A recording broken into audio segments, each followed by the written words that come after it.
Pour vérifier cette affirmation, on va faire le calcul. Donc, il faut vérifier en suivant les priorités de calcul, la multiplication ici. Il faut mettre les deux fractions au même dénominateur pour pouvoir les soustraire. Et donc, on trouve que l'affirmation est juste.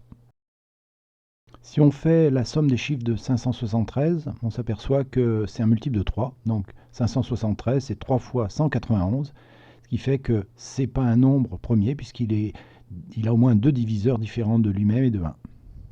Donc l'affirmation est fausse. Pour cette affirmation, on refait le calcul. 56 fois 20 sur 100, on obtient 11,2. Ça, c'est le montant de la réduction, mais en euros, pas en pourcentage. Donc l'affirmation est fausse. Dans cette question, on voit qu'on va pouvoir utiliser le théorème de Thalès. On a juste à rédiger donc les conditions d'utilisation. C'est un triangle rectangle. On cite le nom du théorème et on écrit l'égalité. On remplace ce que l'on connaît dans les longueurs et ça nous permet de calculer la longueur recherchée HF. Donc ici, l'affirmation est juste.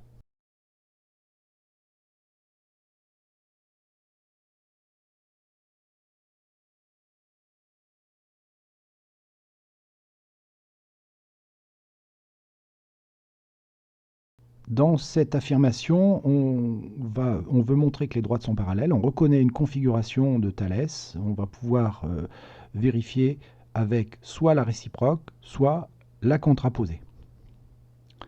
Donc, il faut faire attention à la rédaction.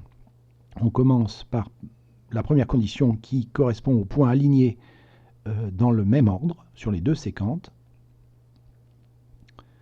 Et puis, on va calculer un des rapports de longueur sur une des séquentes. On fait le même calcul séparément sur une autre séquente.